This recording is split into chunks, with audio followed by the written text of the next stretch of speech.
Number 7. The cinnabar miner, 900 miles from Rome in the hills of southern Spain, digging out the most valuable red pigment in the ancient world.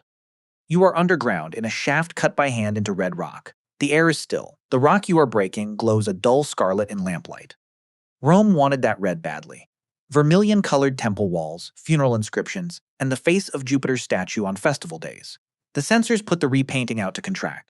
The rock is cinnabar, mercury sulfide. Crushed and washed, it becomes vermilion. Roasted, it does something else entirely. The sulfur burns away, and the mercury leaves as invisible vapor. Pliny records the system. Sisapo's ore could not be refined on site. About 2,000 pounds went to Rome each year under seal, purified there, and sold at a price fixed by law. Mercury vapor crosses into the brain. Prolonged exposure produces tremor, memory loss, irritability, and sleeplessness. It is cumulative, it is slow, and in the first century nobody could measure it. Here is the part that should surprise you. They knew. Pliny describes workshop grinders tying loose bladder skin over their faces, thin enough to see through, to keep the dust out of their lungs. That is a hazard you could at least see and hold. The next trade worked with something that had to rot first, and the law pushed it outside the city walls. Number 6. The purple dyer, the trade that produced the most restricted color in the Mediterranean and smelled so bad that towns legislated it to the edge of the map. You are on a stone platform above the shore. Around you, shallow vats. Beside them, a bank of crushed shells taller than you are, going gray in the sun. Purple was rank made visible. Under Roman law, the deepest shades were reserved for the highest offices. Wearing the wrong purple was not a fashion error. It was a political claim. The dye comes from a gland in a sea snail, Bolinus brendaris, Hexaplex trunculus. Each animal yields a single clear drop. Exposed to air and light, it turns yellow, then green, then permanent purple. Getting enough meant thousands of animals per gram left to break down in alkaline vats for days. Estimates of exactly how many vary widely between researchers, and no one figure is settled. The work was constant exposure to decomposition and to the ammonia used to fix the color. Dyeworks were sited downwind and outside the walls for a reason. People lived beside that.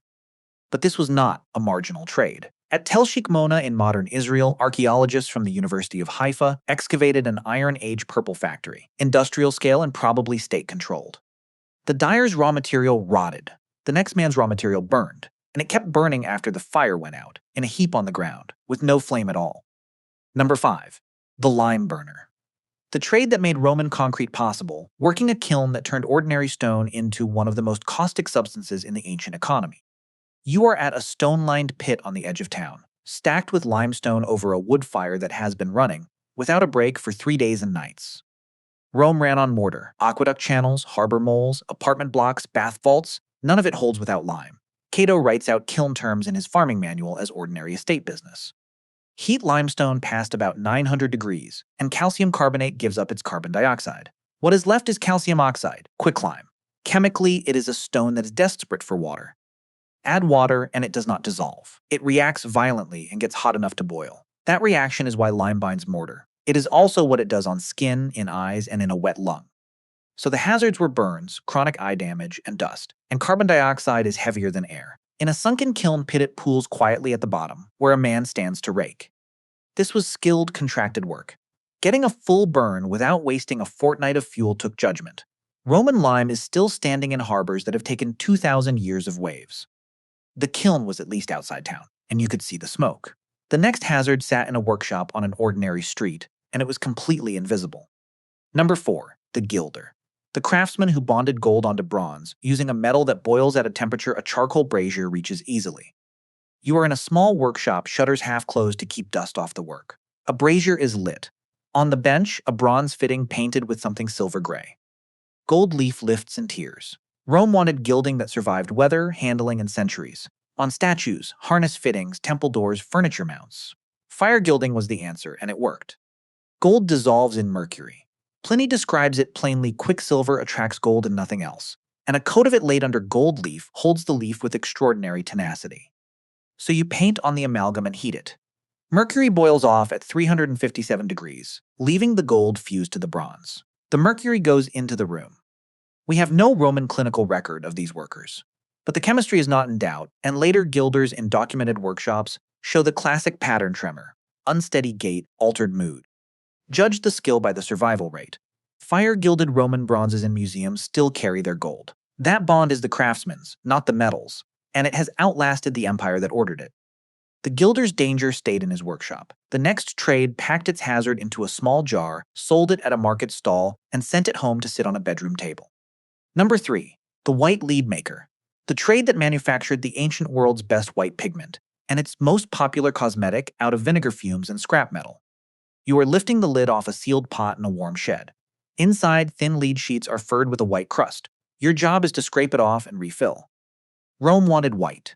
Painters needed an opaque, stable white that would not go transparent, and a pale face signaled that a woman did not work outdoors, that is, that she was wealthy.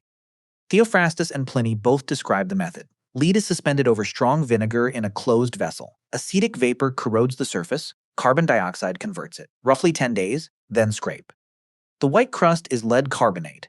It is ground to a very fine powder, which is precisely the form in which lead is easiest to inhale and easiest to swallow off your own fingers.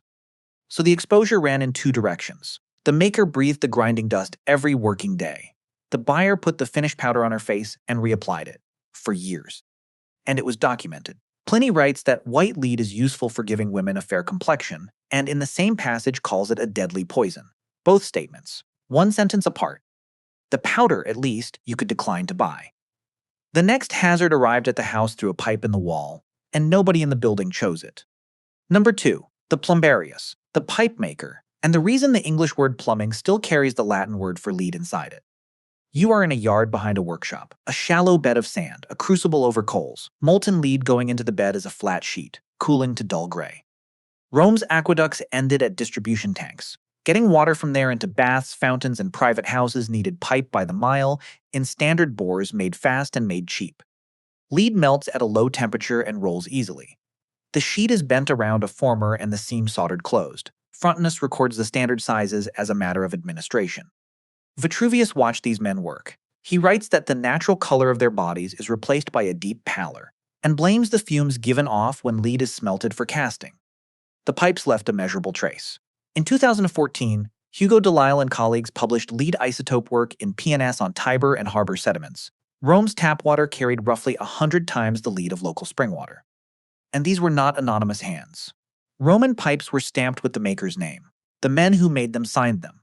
That is a contractor with a reputation, not disposable labor. The pipe stopped at the wall.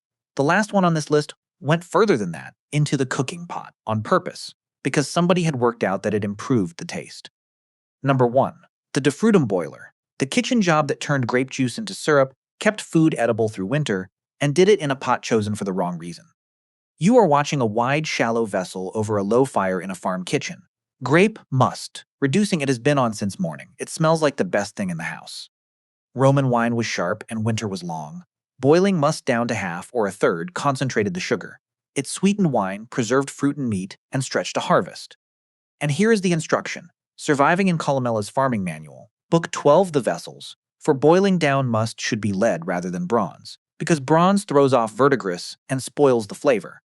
He is right about the bronze. But acidic juice against lead produces lead acetate, which is soluble, stable, and genuinely sweet. The pot was not neutral. The pot was an ingredient. Chronic lead exposure damages the kidneys and the nervous system, and there is no threshold below which it is known to be safe. Modern reconstructions of the recipe produce very high concentrations. Now the honest part. In 1983, Jerome Regu argued this poisoned the Roman elite and helped bring down the empire. Historians disagree sharply. John Scarborough's review of that work was scathing. What the skeletal record does support is narrower. Roman period bone lead runs higher than in the Bronze Age or the early medieval centuries. Higher exposure, not a collapsed civilization. And the person at the pot was not careless. Preserving a harvest was serious skilled work that kept a household alive through February. The danger was in a detail nobody could have seen. So a miner in Spain, a dyer on the shore, a lime burner at the town edge, a gilder on the street, a pigment maker at the market, a pipe maker at the wall, and a cook at the fire. Notice what those 7 have in common. In every single case, somebody at the time wrote the danger down. Pliny, Vitruvius, Columella. The observation is there in surviving text in plain language. What was missing was not observation. It was the idea of chronic, low-dose harm, damage with no dramatic moment spread over decades, and any institution capable of acting on a slow number. That gap is the actual story. Not that Rome was ignorant. that noticing a hazard and regulating it are two completely different achievements, separated by centuries and by an enormous amount of argument. Lead was named as a workplace poison in the 1st century. It came out of household paint in Britain and America in the 1970s, and out of petrol later still. 2,000 years between the observation and the rule. That is the part worth sitting with. If you want more of these, the next one is already in production.